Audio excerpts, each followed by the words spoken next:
Pat, in the last year, and it's probably gone on a lot longer than that, but in the last year, I've been particularly discouraged to see a number of twin engine accidents, mostly in the training environment, most of them fatal.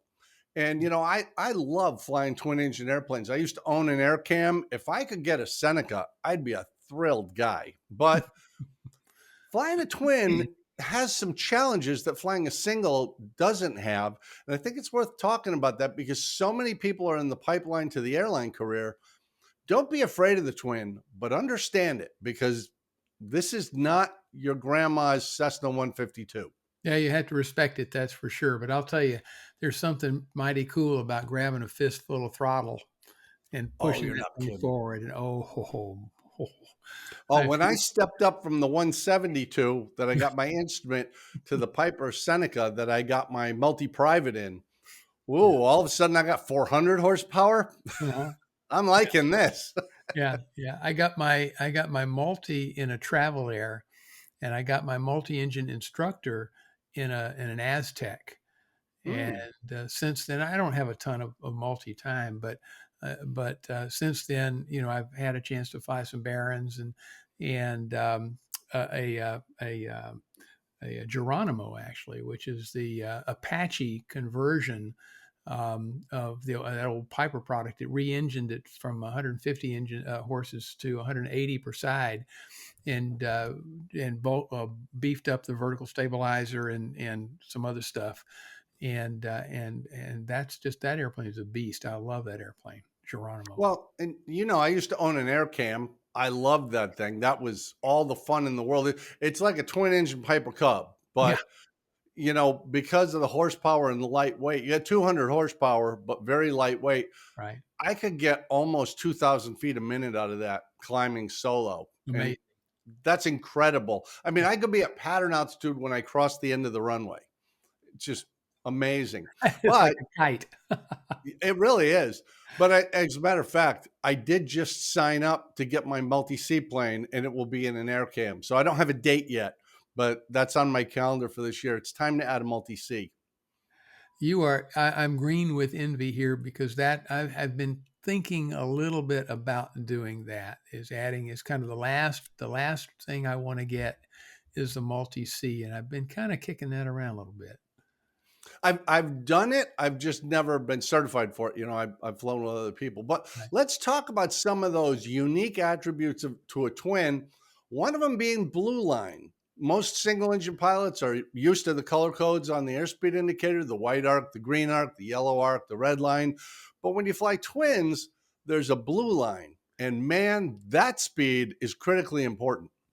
Yeah, you don't want to get below blue line. If something goes wrong with one of those engines, then you could be in a world of trouble very quickly. Yeah, and basically, just in a nutshell, correct me if you have a different interpretation, but being below blue line, the airplane will not be controllable on single engine. That is So that is true. if you were to lose one, you're in real trouble right now. Yes, that is true. You have to react very, very quickly, and it's got to be right in order to save your bacon. That is true. And I think we should also discuss the concept of critical engine. Single engine pilots don't even think about that. There's no such thing. But the propeller doesn't produce thrust evenly. It's not the thrust line isn't through the center of the propeller hub. It's actually outboard on the downward blade. And on most twins, well, I don't know if it's true most, an awful lot of light twins, both propellers spin clockwise when viewed from the cockpit. Well, that So, that's true, but yeah, but you also mentioned some other airplanes. There are some trainers out there that have counter-rotating propellers. mhm. They're one of the twin Comanches. I've forgotten which year. I think went to counter-rotating propellers, and um, that that that reduces the effects of that critical engine, but it's still um, that's a big deal. If you lose the critical engine, it's a big deal. Well, and in the traditional world where they're both turning clockwise, the left engine is considered critical because Correct. the thrust line on the engine is inboard of the engine. It's out Correct. the propeller blade towards the fuselage. Correct. On the right engine, it's outboard away from the fuselage. So if you lose that left engine, your thrust line went well out onto the right wing. And now it's kind of like pushing a shopping cart with just your right hand. It's going off to the left. Yeah. You got to get on top of that fairly quickly. Yeah. It's those that might be watching that are not multi-engine pilots probably won't really appreciate that. Those that are will. Their airplane has a significant yawing moment if you lose that left engine in a traditional twin. So and as you know, Jamie, we talked about this before you hit the go button. You know, people, I hear single engine pilots say, um, if you lose your an engine in a twin, you lose half your performance. Well, no, actually, you lose, and you can calculate it out, 80% of your performance. And the number you heard, I think, was 90, but it really matters not. You're losing a lot more than just half of your performance. And the issue with most of the light twins that are on the market these days is that they're not certified and don't have to be certified to maintain a level flight on a single engine. Yes, they have a single engine service ceiling and all those kind of things, but they don't have to be certified to maintain altitude on a single engine, and that's a big deal. Again, if it's a hot, humid day and you're heavily loaded, boy oh boy, look out. I recall in flight school, I was working on my multi-commercial. I was flying a Piper Seneca. I'm sorry, Seminole for my commercial. So, And we failed an engine, and it was summer, late summer, probably September. And the best I could do was lose 150 feet a minute. yeah, And that was an eye-opening experience to me because you're thinking, oh, it's a twin, it'll fly on one engine. Well, we'll fly, but it won't maintain altitude. yeah, And I'll give you a really good example of why this is an issue. It just happened at my airport a few years ago. A very skilled flight instructor with a lot of experience flying with a perfectly skilled pilot who was adding on his multi C in a twin B. I can't think. It's the Republic CB that's been yeah, modified to be a twin engine. right, And the instructor did, and we know this because the student survived the crash, but the instructor simulated an engine failure on takeoff at 300 feet, about 300 feet AGL. And unfortunately, that simulated engine failure, which we do all the time, that's a normal thing, it turned into a real engine failure. And now you've got a light twin that's heavily loaded, that's low and slow and dirty, and there's no place to go in front of them. There's nothing that's good. They tried to bring it back around and bring it to the airport so they could get back at least into the grass or the runways of the airport. And unfortunately, it stalled and spin, came right down into the roof of a house right next to the airport, directly behind my hangar. I mean, yeah, it wasn't 200 feet from my hangar. yeah, Absolutely tragic. The instructor was killed. But that's one of the reasons why multi-engine pilots do something single engine pilots don't. And you'll remember this from your training as well. When we get to that hold short line, we do our run up, we add a brief in. If we lose an engine before rotation, we're going to throttle back and bring it to a stop on the runway. If we lose an engine after rotation with runway remaining, we're going to throttle back, put it on the ground. Even if we go off the end of the runway, we're going to get this thing on the ground. If we lose an engine after rotation with no runway remaining, we're going to clean it up and make a decision, figure out what we can do. And that's the challenge. If you're only at 200, 300, 400 feet and you're going to lose 100 feet a minute, you don't have long to come up with an option. yeah. I remembered as we were talking before you hit the go button. I remembered when I got my multi-engine instructor certificate rating. The examiner asked me to figure out how long it would take a Cessna 421, a fairly high-powered twin cabin class, to gain 1,000 feet if we lost the engine on takeoff, or airborne. We lost the engine on takeoff, and we did everything right. That is, get the gear up, get the flaps up, all that, clean it up.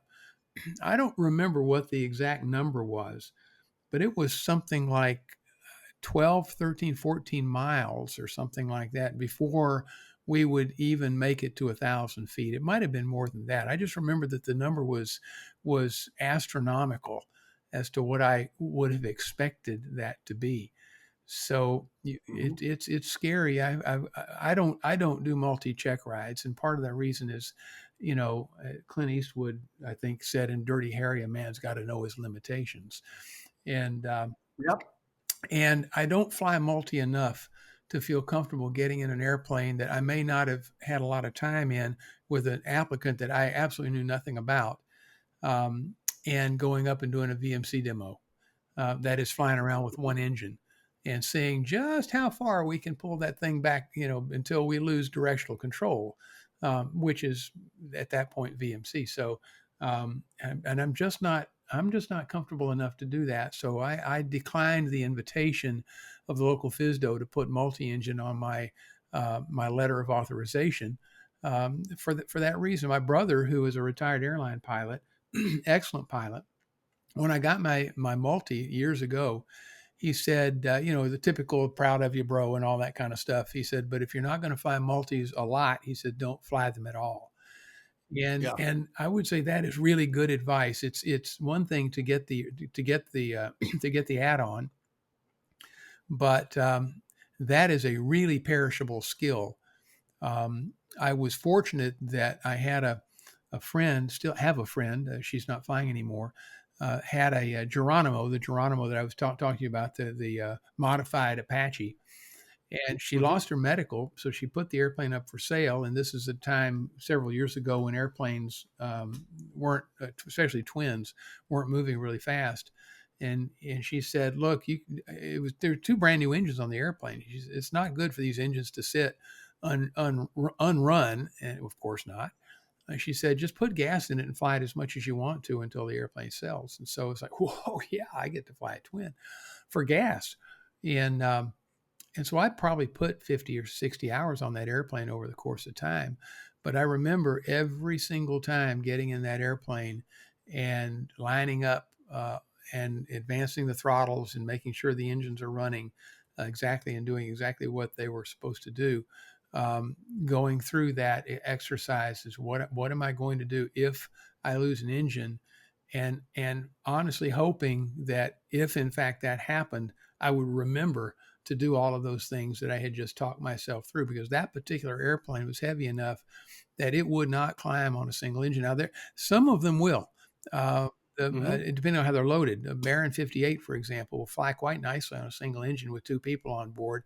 And I know that for real, because I was doing an instrument proficiency check with a guy in a 58, and we were doing the procedure turn for an approach into a rural airport out west of Houston. And so I reached up and I figured, what better time to fail an engine than on an approach? And we were at 2,000 feet or something like that, 2,500, whatever, safe altitude. So I reached up and I pulled the non-critical, the right engine, pulled it back to idle. Did not touch the mixture, didn't do anything. And he reacted immediately, which you would hope that he did, but would do. But he reached up, and before I could stop him, he pulled the prop control back to feather. Well, the prop went into feather, and the engine, like, it was like to shake off the mounts, and it quit. It really Hmm. quit. And now he was full throttle on the good engine, and we were not in any immediate danger at all. But one of the complicating factors was at that airport, that runway was NOTAM closed because they had trenched in it so they could put runway lights in. So the pavement wasn't good, and the nearest airport to us was like 25 miles away. And I Ooh. said, well, just put the prop back up full forward and let the accumulators take it out of feather. And he said, there's no accumulators on this airplane. Oh, geez, now I'm getting nervous. Um, but it took about 15 minutes to get that engine started. About 15 minutes to get that engine started. Now, if we had been in a situation where we could not maintain altitude, that could have been a very, very different outcome. But he did get the engine started, and I came away with that Because you're never too old to learn. I came away from that experience is to guard the prop control and don't let it come back any further than no, don't let it get into feather. I'll put it that way. Well, and it's not unheard of in training. It certainly happens. Maybe it's happened in real life and we just don't know. But your instructor will fail an engine on you, and in a moment of confusion, the pilot will feather the Oh, wrong I did prop, that. I did that in my multi and and, training. and that'll be a big moment in your life where now you're no engine. Yeah. I'll tell you this, I've never seen a human being move faster in my entire life than the CFI that was sitting in the right seat when I pulled the power back on the pull, try to feather the wrong engine. He was like the Flash. He was moving so Mhm. fast. But Yeah, and it really is. The mnemonic device is dead foot, that's right. dead engine, and you will get a lower body Right. workout. It takes a lot of rudder pressure to keep Yeah. that right. But we think we go from the single where we've built up experience and we're feeling confident. And all our training is if we have an engine failure, look for someplace to go and let's see if we can do a restart. If we can't, we have a plan to do an emergency landing. In a twin, we have to do that, but we have to keep the airplane Yeah. upright. There's a whole new workload going on. And, I had a captain from Delta when I was in flight school came and talked to my class, and it was great. He was terrific. But he was talking to us specifically about multi-engine training. He said, you're shooting an instrument approach in the multi and you lose an engine and you break out and you realize you're not lined up with the Right. runway. Land anyhow. Don't make the emergency crew drive to the crash site because you have no climb Right. performance. It's not going to Right. work out. Just put it down here. That's always stuck with me. And just a couple days ago, we had that exact scenario happen here in St. Lucie County. And the NTSB has not issued a report. It just happened. But looking at the ADSB track and listening to the tower records, they declared an emergency with an engine failure on approach to Treasure Coast International. They weren't that far out, but it appears that they weren't lined up with the runway and they attempted to go around and do a right turn to come Oh, back to line up with yeah. the runway. And they crashed on the ramp, inverted. One of them was killed. One of them went to the trauma center. You just have to respect the fact that even in a twin, in a light twin, you have really, really marginal performance when you're on single engine. You have very few options, and it's critically important you understand that blue line, not trying to just add power and climb. It's not going to happen. And don't try and do a go around. It's not going to work out in most cases. Maybe in the B-58, but the air cam could do it. And I love the air cam for that. It can take off single engine at max gross weight and has reasonable climb performance, but you have to bring in that throttle very slowly. If you just bring it in all normal, it just veers off to one Yeah, the air side. cam's a little bit And different though in its configuration though, because it's a pusher, and those 2 engines it is, are much, much closer together, on the it's very near centerline thrust. It's not, but it's very close to it where normally those engines are out on the right, wings and it's nowhere near centerline right. thrust. It's an Yeah, issue. yeah. I'm sorry to hear about that. That I had not heard about that until you mentioned it just before we hit the go button. But I had a good friend that was killed in a travel air. This is gosh, it's probably been 5 or 6 years ago now. A flight instructor and demoing VMC to I don't remember if it was a student or somebody who was being checked out in the airplane. But if you look at the crash, the wreckage was basically self-contained within pretty much the wingspan of the airplane. Very clear indication that it just was a VMC demo gone wrong. And Yeah, and what just for people who don't do it, what you're doing is you're flying on a single engine and you're holding a little bit of bank into the good engine and you're using a lot of rudder and you're trying to slow down to minimum controllable airspeed. The moment you see that nose start to waver, I mean, immediately power back, nose down, recover that. Because if you go just a little bit farther, it's going to stall and enter a spin, and that's the end. Because of the weight out there on the wings, that moment is too large for the rudder to overcome. And I don't mean to scare people away from twins. They're wonderful. I love flying twins. I've owned a twin, as you said, flying that one. they're fantastic. But more than singles, you really have to know the numbers. You have to pay attention to them, and you have to have a very wide safety margin at all times. They don't take well to complacency. No, not at all. It's recurrent training, and fly them a lot. If you're going to fly twins, fly them a lot and get recurrent training, practicing engine outs until it becomes second nature at a safe altitude, of course, not at 300 feet. That's just not a good thing. Yeah. But fly them a lot, practice those kinds of things a lot, not with just the critical engine, but with the other one too, and and you'll be better prepared to react if something goes wrong. Yeah, and we've got three good examples right here in this discussion, where you shut down the wrong engine, your guy feathered it and didn't have accumulators to help fire it up again. These things happen. And when you go for that simulated engine failure or zero thrust, which they'll very often do, they'll set the RPM and the manifold pressure at a certain level. So you're not getting all the drag. You're simulating having a Right. feathered prop. That doesn't mean it won't actually quit, like it unfortunately did on that Twin Bee.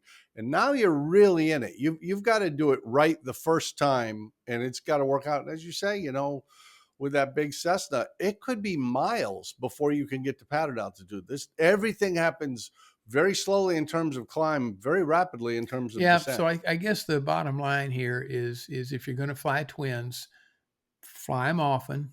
Make sure that you get good training to begin with. Keep that recurrency training going, and don't get complacent, because that one, more than any, will bite you. Yeah, I think we're telling people you've got to make sure you're proficient at a twin, not just current. Current's not good enough in a twin. You really have to be proficient. Don't shy away from flying with an experienced instructor. Get those skills. And, it's done my career good. I know you enjoyed flying twins.